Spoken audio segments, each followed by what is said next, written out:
Hello everyone, welcome to RPSC study hub. आज के video में हम बात करेंगे आरएएस एग्ज़ाम की रणनीति जो है क्या हो, क्योंकि अभी हाल ही में जो रिज़ल्ट आया है उसके बाद आरएएस की जो नई वैकेंसी है वो जल्द आने वाली है।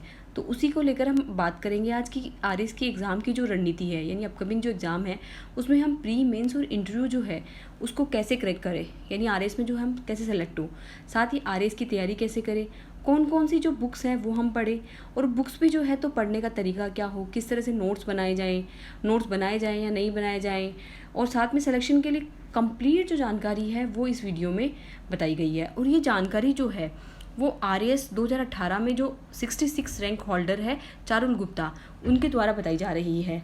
ठीक है, इनका जो है ये फर्स्ट अटैम्प्ट था और इन्होंने कोई एग्ज़ाम नहीं दिया अब तक, एग्ज़ाम भी इनका पहला था।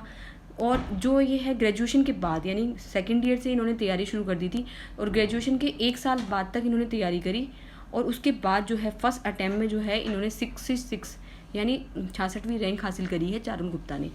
तो जानेंगे उन्हीं के एक्सपीरियंस के बारे में। जानना चाहते हैं कि बुक्स कौन सी पढ़ें, तो क्या बुक्स इसके लिए बहुत हेल्पफुल रहती हैं या और कुछ करना चाहिए, या नोट्स बनाने चाहिए या नहीं बनाने चाहिए, या किस तरह से पढ़ाई करनी चाहिए, तो आप एक बार इस पर बताएं। जी सर, देखिए बुक्स तो इम्पॉर्टेंट होती ही हैं। जो भी स्टैंडर्ड बुक्स हैं जो हमें आरएएस के लिए पढ़नी चाहिए, जैसे पॉलिटी की एम लक्ष्मीकांत हो गई, ज्योग्राफी की वर्णवाल हो गई, और भी अदर सब्जेक्ट्स की जो भी स्टैंडर्ड बुक्स हैं वो हमें कवर करनी ही चाहिए, क्योंकि इससे क्या होता है ना कि एक अपना अलग हम थोड़ा आगे बढ़ पाते हैं और लोगों से जो सिर्फ नोट्स पढ़ रहे हैं या सिर्फ जो चीज़ें ऑलरेडी मार्केट में अवेलेबल है वो पढ़ रहे हैं। अगर हम बुक्स पढ़ेंगे, एनसीईआरटीज़ पढ़ेंगे, तो हम कहीं और स्टैंड कर पाएंगे। हमारा वो जो हम लोगों का जो इस लाइन है उसमें आगे स्टैंड कर पाएंगे। तो बुक्स पढ़ना इम्पॉर्टेंट तो होता ही है।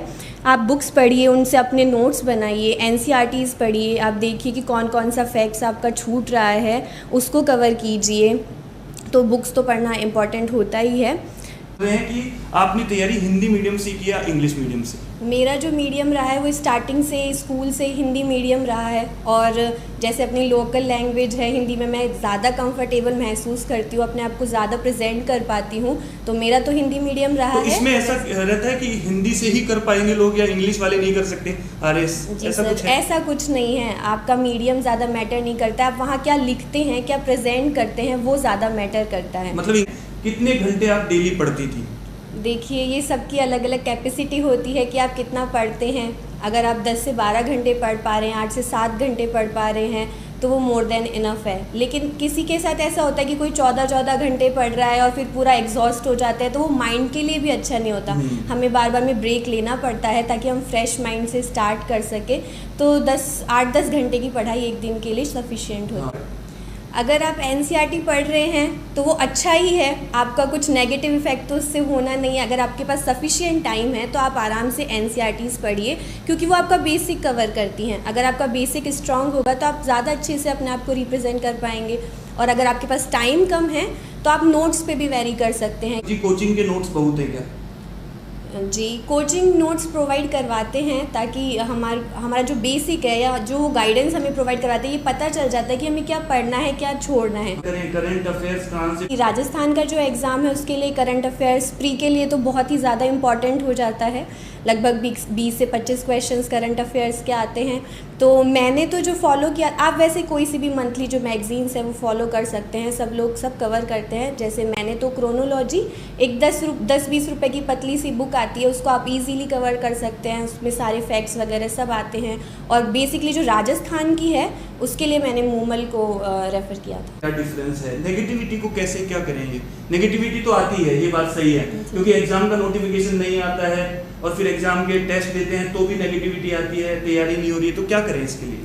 बिल्कुल, ये प्रोसेस ही इतना लंबा है कि पेशेंस रखना बहुत ज़रूरी हो जाता है। बार बार नेगेटिव थॉट्स आते हैं कि हो पाएगा या नहीं हो पाएगा, अब नहीं हो रहा है, बस ऐसे लगता है कि, लेकिन ऐसा कुछ नहीं है। अगर आपको खुद को सिर्फ मेंटली और फिज़िकली स्ट्रांग रखने की ज़रूरत है और अपने अंदर आत्मविश्वास रखने की ज़रूरत है कि हाँ आप कर सकते हो। कभी कभी ऐसे मौके आते हैं जब हम बिल्कुल टूट जाते हैं, लेकिन घबराने की ज़रूरत नहीं है, अच्छे दिन सबके आते हैं। तो सब किया जा सकता है। नेगेटिविटी के लिए आप एक ऐसा कर सकते हो, जैसे जो फिज़िकल एक्सरसाइजेज हैं, मेडिटेशन है, आप पढ़ते हो तो दिन में अपने लिए 1 घंटा निकालना जो सिर्फ आपको एंटरटेनमेंट के लिए हो। आप किसी से बात कर रहे हो, अपने फ्रेंड से बात कर रहे हो, या आप कोई बुक रीडिंग कर रहे हो आपके इंटरेस्ट की, ऐसा कुछ किया जा सकता है। प्री के साथ मेंस की तैयारी कर सकते हैं क्या, इस तरह से करें? देखिए, प्री की, मेंस की और इंटरव्यू की एकदम एक साथ ही तैयारी की जाती है। ऐसा नहीं है कि सब एक दूसरे से अलग अलग हैं। जब जैसे प्री आने वाला है उसके 1-2 महीने पहले से आप प्री के लिए स्पेशली तैयारी कीजिए। नहीं तो आप जैसे 1 साल से पढ़ रहे हैं तो आप तीनों की एक साथ तैयारी कर सकते हैं। जैसे प्री के लिए फैक्ट्स पढ़ना, मेंस की आंसर राइटिंग प्रैक्टिस करना, डेली एक आंसर लिखना ही लिखना चाहिए, उससे आपकी हैबिट बनी रहती है। आंसर राइटिंग के बारे में आप क्या कहती हैं कि ये सबसे ज़रूरी है कि नहीं? बिल्कुल, आंसर राइटिंग आपको आगे स्टैंड करवाती है, बहुत इंपॉर्टेंट होती है। आप एक अलग तरीके से अगर अपने आप को रिप्रेजेंट करते हैं, बाकी जो नॉर्मल आंसर लिख रहा है, और आप एक स्पेशल क्रिएटिवली तरीके से आंसर लिख, जैसे अगर जो 15 वर्ड्स के क्वेश्चंस होते हैं 2 मार्क्स के, उसमें तो कुछ होता नहीं है, आपको टू द पॉइंट लिखना होता है। वो चीज़ें आपको आनी ही चाहिए, वो फैक्चुअल होती है। और अब ऐसा हो गया है कि 15 वर्ड्स में आपको लिखना है तो आप ज़्यादा बड़ी बड़ी लाइंस नहीं बोल सकते हैं कि भाई हाँ ऐसा होता है, ऐसा करना चाहिए। आपको सिर्फ कॉमाज में जो फैक्ट आपको आ रहे हैं, जितना भी आप जानते हैं, उसमें आपको पूरा लिखना होता है। मतलब फिर 15 के 25 शब्द हो गए तो 20-25 शब्द हो गए तो ज़्यादा प्रॉब्लम नहीं होती है। वो आपको लिमिटेड स्पेस प्रोवाइड करवाते हैं। उस आंसर के लिए जितनी स्पेस की नीड होती है वहाँ पर वो इतना स्पेस होता है। तो अगर आपको आ रहा है तो वो आप उस पूरी जगह को फिल कर सकते हैं। जैसे अगर मैं यहाँ पर बात करूँ, जैसे यहाँ पर 3 लाइन बनी हुई है, इस तरह से 3 लाइन बनी हुई है 15 शब्द का, तो क्या एक ही लाइन में अगर मान लो कुछ बहुत छोटा लिखता है और उसका जो है छोटे छोटे शब्दों में यहाँ से लेके और यहीं तक पूरा हो गया 15 शब्द, अब वो आगे लिखे या नहीं लिखे, इस बारे में कुछ बताइए। अगर किसी क्वेश्चन के लिए इतना आंसर सफिशिएंट है तो आपको इतने में भी मार्क्स मिलेंगे, ऐसा कुछ नहीं। अगर आपने पूरा लिख दिया उस क्वेश्चन के लिए जितना आपको चाहिए था तो आप इतना भी लिख सकते हैं। और अगर आप ज़्यादा ही छोटा लिखते हैं तो आप थोड़ा बड़ा करने की कोशिश कीजिए, क्योंकि कभी उन्हें जो खाली स्पेस दिखता है तो उनको लगता है कि इसे कुछ छूट गया, कुछ आता नहीं होगा 1 पॉइंट। तो कोशिश कीजिए कि ये फिल हो जाए, लेकिन वर्ड्स भी ज़्यादा, अगर आप छोटा लिख रहे हैं और आप बहुत ज़्यादा वर्ड्स लिख रहे हैं तो वो भी पॉसिबल नहीं है, उससे मार्क्स कटने के चांसेस। अगर मान लीजिए कि आपके पास जो है पूरा 100 शब्दों का क्वेश्चन आ गया, ये 100 शब्दों का इस तरह से क्वेश्चन आ गया, तो क्या इस तरह से भी पॉसिबल है कि क्या आंसर को हमने यहाँ से लिखना शुरू किया, यहाँ से लिखा और यहाँ से लिखते लिखते और यहाँ पर समाप्त कर दिया, तो क्या ये अच्छा आंसर माना जाएगा? अगर 100 शब्द मान लो पूरे भी हो गए आपके, तो क्या ये अच्छा माना जाएगा? मान लो यहाँ तक आपका पूरा हो गया, 3-4 लाइन खाली रह गई। देखिए, आप ऐसा तो बिल्कुल मत कीजिए। अगर आपको नहीं आ रहा है वो बात अलग है, जितना आपको आ रहा था आपने लिख दिया, लेकिन कुछ गलत लिखने की ज़रूरत नहीं है। लेकिन अगर आपको आ रहा है और आप फिर भी इतना स्पेस छोड़ रहे हैं तो वो ठीक नहीं है। अगर आप चाहें तो यहाँ पर उस क्वेश्चन से रिलेटेड कोई फ्लो चार्ट बना सकते हैं, पॉइंट्स को ऐसे शो कर सकते हैं एक साथ। हाँ। जैसे आपने कुछ भी ऐसे ट्री वगैरह कुछ बना दिया और यहाँ पे उसके पॉइंट शो कर रहे हैं, तो वो एग्जामिनर जो होगा वो सीधा देखेगा, हाँ इसने ये पॉइंट लिखा है, उसको ये पढ़ने की नीड ही नहीं है, वो आपको ऐसे ही मार्क्स देगा, हाँ ये बिल्कुल ठीक है। तो आप ऐसा कोशिश कीजिए हर आंसर में फ्लो चार्ट्स बनाने की। हिस्ट्री में मैप्स बनाइए, ज्योग्राफी में मैप्स बनाइए, इवन पॉलिटी जो IR है उसमें भी आप मैप्स बना सकते हैं। तो इससे अलग इम्प्रेशन पड़ता है, हाँ कि बच्चे में कुछ क्रिएटिव करने का है, वो अलग तरीके से, और बच्चे जैसा लिख रहे हैं वैसे नहीं लिख रहे हैं, और एकदम एग्जामिनर की आंखों को वो दिखता है तो वो तुरंत नंबर देता है। तो ऐसी चीज़ें करने की पूरी कोशिश करें। जैसे कोई कारण पूछ रहा है किसी में, तो कारण भी सिर्फ कारण लिखो और फिर आगे 1 पॉइंट 2 पॉइंट सिर्फ पॉइंट्स में लिखो, बड़े बड़े पैराग्राफ लिखने की ज़रूरत नहीं है। और जैसे 100 वर्ड्स का होता है तो क्वेश्चन का जो मेन मोटिव है ना उसे ही लिखो। जैसे भूमिका आपने 1 या 2 लाइंस में लिख दी, उसके बाद जो क्वेश्चन मेन चीज़ पूछ रहा है उसी पे फोकस रखो। ओके। RBSC बुक पढ़ी या NCERT? चलिए आप ही जवाब देते जाइए। आपको मैं ये दे देता हूँ, आप क्वेश्चन देखकर और इनके जो क्वेश्चंस हैं वो लेते जाइए। देखिए, आप RBSC भी पढ़ सकते हैं और NCERTs भी पढ़ सकते हैं। दोनों में ही एक सेम सा ही मटेरियल होता है, तो आप जिसको भी रेफ़र करना चाहिए पढ़ सकते हैं। ज़्यादातर बच्चे NCERTs पढ़ते हैं, कुछ RBSC वाली पढ़ते हैं, तो कोई दिक्कत नहीं है। आप जो नोट्स बनाएंगे उनसे वो मैटर करता है कि आपने कौन से पॉइंट रखे, कौन से छोड़े, आपने किस बुक से क्या उठाया है, वो ज़्यादा मैटर करता है। शॉर्ट नोट्स के बारे में बताएं। शॉर्ट नोट्स का यही है, जैसे भी आप कुछ भी बुक्स पढ़ रहे हैं, एनसीईआरटी पढ़ रहे हैं, उसमें भी आपको ये नहीं कि आप पूरी बुक्स ही छाप रहे हैं अपने नोट्स में, ऐसा बिल्कुल नहीं होना चाहिए। फिर वो बुक में और आपके नोट्स में अंतर ही क्या हुआ। आपको वहाँ से भी की पॉइंट्स ही उठाने। आप जैसे कोई भी आपने एक टॉपिक ले लिया, उसके बारे में उस बुक में जितनी भी चीज़ें थी उसमें से एक एक फैक्ट उठा के पॉइंट वाइज लिखते जाइए, तो कीवर्ड्स तैयार हो जाएंगे। तो जब एग्ज़ाम आएगा, जब आप रिवीजन करेंगे, तो आप इजीली उसको रिवाइज कर पाएंगे। करंट अफेयर्स कितने ईयर का पढ़े? हाँ, ये भी आप बता दीजिए। करंट अफेयर्स जो है कब तक का पढ़े? वैसे तो 6 मंथ्स या 1 साल का बहुत मोर देन इनफ होता है। आप 6 मंथ्स का पढ़ भी लेंगे तो वो भी बहुत है, 6 मंथ्स का काफ़ी होता है। हिंदी में ग्रामर वाला पोर्शन है, तो आप ज़्यादा से ज़्यादा ट्राई कीजिए कि अशुद्धियाँ ना हो। हिंदी में टीचर्स देखते ये हैं कि बच्चा अशुद्धियाँ कितना कर रहा है, और ज़्यादा से ज़्यादा क्रिएटिवली लिखने की, जैसे जो एसेज वगैरह हो गए, शॉर्ट जो पैराग्राफ्स वगैरह आते हैं, उनमें क्रिएटिवली आप क्या लिख सकते हो। कम लाइंस में सबसे बेटर क्या कर सकते हो, कोटेशंस का यूज़ करना, अच्छी अच्छी लाइंस का यूज़ करना, वो किया जा सकता है। और ग्रामर बहुत इंपॉर्टेंट होती है। इसके लिए आप कोई सी भी एक अच्छी सी बुक रेफ़र कर सकते हैं हिंदी ग्रामर और इंग्लिश ग्रामर के लिए।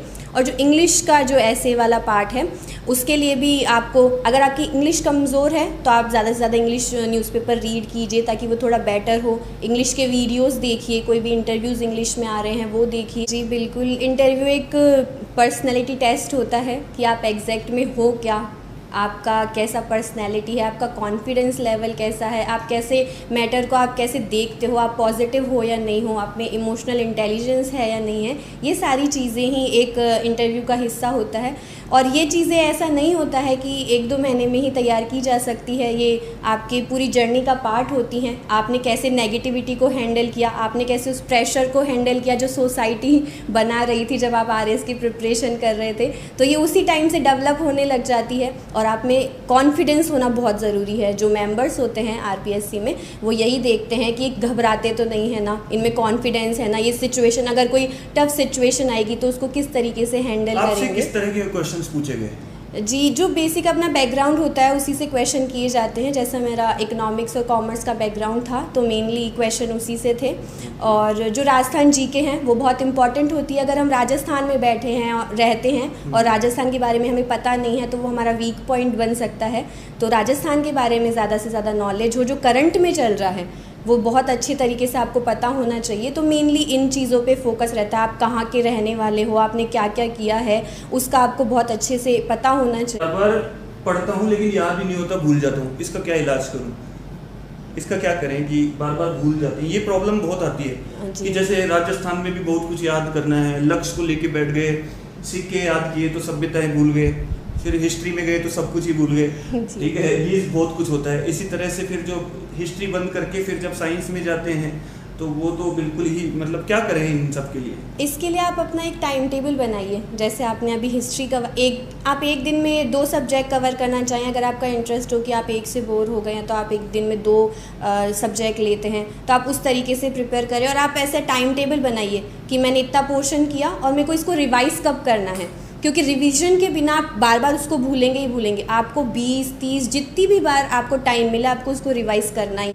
ठीक है, जॉब के साथ तैयारी कैसे करें? के लिए यही है कि आपको डिसिप्लिन मेंटेन करना पड़ता है। आपने डिसाइड किया है कि आज आपको ये पोर्शन कवर करना है, तो वो आपको करना ही पड़ेगा। और आप अगर जॉब में हैं तो आप एक दिन में 4-5 घंटे तो निकालिए ही पढ़ाई के लिए, क्योंकि वो तो उतना तो चाहिए ही। क्योंकि एक बच्चा जो 8 से 12 घंटे पढ़ रहा है, तो आपको भी उसको कंपेयर करने के लिए, उससे कम्पीट करने के लिए आपको 4 से 5 घंटे तो देने ही पड़ेंगे। आप ज़्यादा से ज़्यादा आप प्रैक्टिस कीजिए, क्योंकि practice makes a man perfect. तो आप जितना ज़्यादा लिखेंगे आपको पता चलता जाएगा, अच्छा ये चीज़ पहले मिस हो रही थी। आप जो मॉडल आंसर कीज़ है, जितने भी सिलेक्टेड लोग अभी जो भी सिलेक्ट हुए हैं लोग, उनकी कॉपीज़ अवेलेबल हो जाती है गूगल पर, तो आप उनसे देखिए, आप मैच कीजिए कि क्या मेरा कहाँ पर मैं वीक था, उन्होंने कैसा लिखा, मैं कैसा लिख रहा था, तो आपको डिफरेंस पता चलेगा, तो आप उससे बेटर कर पाएंगे। सिलेबस को कैसे कंप्लीट करें? जी, जैसे जो पहले जो इम्पॉर्टेंट सब्जेक्ट्स हैं आप उनको कवर कीजिए। पॉलिटी हो गई, ज्योग्राफी, इकोनॉमिक्स हो गई, हिस्ट्री हो गई, तो आप पहले उनको कवर कीजिए। फिर जो ये छोटे मोटे सब्जेक्ट्स हैं जो 20 मार्क्स के, जो मेंस में 20 मार्क्स के आते हैं, उनको आप बाद में कर सकते हैं, इजीली प्री क्रैक करने के बाद भी कर सकते हैं, उनका इतना इशू नहीं रहता है। तो जो पहले मेन सब्जेक्ट है उनको कीजिए और करंट साथ के साथ पढ़ते रहिए। जैसे आप डेली का 1 घंटा करंट पढ़ रहे हैं तो वो बिल्कुल ठीक होगा, क्योंकि फिर एक साथ इतने महीने की करंट पढ़ी नहीं जाती है, वो हमें याद भी नहीं होती है। तो आप सबसे पहले जो मेन सब्जेक्ट है वो पढ़िए। जैसे आपने एक दिन में एक सब्जेक्ट लिया या करंट अफेयर्स लिया, या आप एक दिन में 2 सब्जेक्ट पढ़ रहे हैं, वीकली करंट अफेयर्स पढ़ रहे हैं, तो आप इस तरीके से मैनेज कर सकते हैं। तो अच्छे से तैयारी करिए, खूब पढ़िए, टाइम अभी है, तो आप अच्छे से नोट्स बनाकर अपने अपने जो भी एनसीईआरटी के नोट्स हैं अपने अकॉर्डिंग बनाकर बिल्कुल शॉर्ट नोट्स बनाइए, ताकि आपको एंड तक रिवीजन करने में क्या हो, काफ़ी हेल्पफुल हो। तो पढ़िए। Thank you for watching this video.